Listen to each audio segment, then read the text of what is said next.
Bueno, daukagu bigarren akumulatiboko hirugarren ariketa.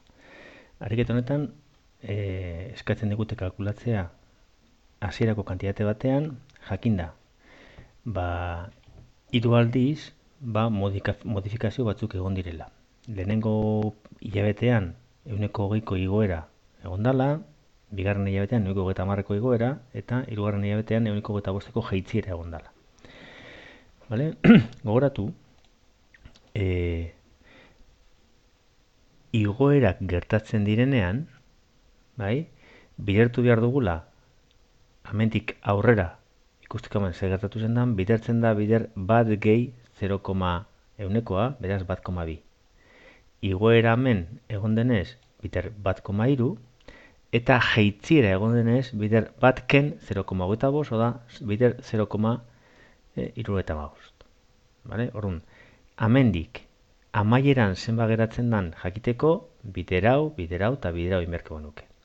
Beraz, jakinda amaieran zenbat emoten dan, hasierakoa kalkulatzen dugu, atzerun egiten, hau da, zati hau eta zati hau. Eta hemen daukagu eginda hori. Vale? Hau da, hori dana, zati 1,2, zati 1,3, zati 0,75.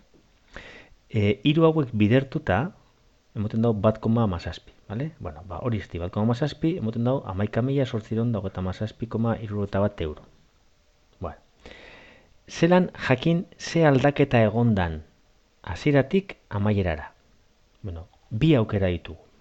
Bat, dakigunez zeintzuk aldaketak egon diren pausuz pausu, zetsu zenbakiekin bidertu behar diren pasu bakoitzean erabiltzen baditugu, geratzen da 1,2 bider 1,3 bider 0,75, hau da, hasieratik amaierara bidertuta geratuko da bider 1,17. Eta hori gertatzen da, batak enduta, handiago da amaierakoa, evidentemente, igoera egon dala eta batak entzen data 0,17ko egoera. Zetxik 0,17 geratzen da hau, eta 2 aldiz mugitu ingo zan, batak endu, eta 0,17ri, mugitu 2 aldiz, eta 0,17ko igoera geratuko zan. Gauza bera aldugu egin, zelan, amaierakoa, zati hasierakoa egiten badugu, emaitza izango da 1,17. Orduan, amaierakoa, zati hasierakoa emoten badau 1,17, hau sinistu, hemen ez eta zipini sinistu, 1,17 emoten badau, horrek esan hau igoera egon dela. Gainera ikusten dugu igoera, ze hasierakoa txikinagoa zen amaiera baino. Vale? Ta zeuneko igoera izan dan, bata kendu, oda, hemen egertzen den zenbakia ken bat egin, 0,17, horreri 2 aldiz mugidu, eta 0,17 izango zen. Vale? Alda gertatu, jeitzira bat egotia, vale? Hau hemen ez da ikusten, baina ea lortzen duten pizkat, aunque sea traketz, azaltzea. Imagina, zatitzen dugula, amaierakoa, zati hasierakoa, edo bidertuz hiru hauek emoten duela 0,723. Vale? Beraz, jeitzira egon dala argi ikusten dugu, amaierakoa txikia dolako hasierakoa, hori da imaginatuz, Claro, evidentemente, hasieratik amaierara bider 0,6 bidertzen badugu txikinago da amaiera, vale? Beraz, jeitziera egon da. Zenbateko jeitziera? Bueno, batari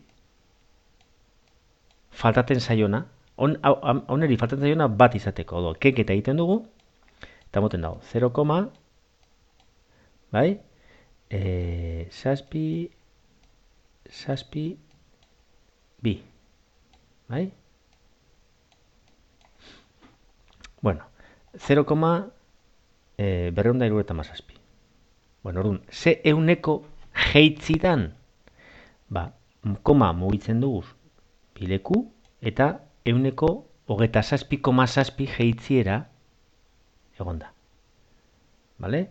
Hau da, amaiera esate hasiera 1,0 demoten badau, horreri bat kendu, eta bi leku mugiduz geratzen dan eunekoa da, kasutan 0,7, edo zenbaki 0 baino txiki, 0, bat baino txikiagoa dan zenbaki bat emoten badau zatiketa hori, bat izateko faltaten zaiona, kalkulatu da, bat ken euneko hori kalkulatu, kasutan 0,277, eta koma bi aldiz mugiduz, 27,7 da euneko jeitziera.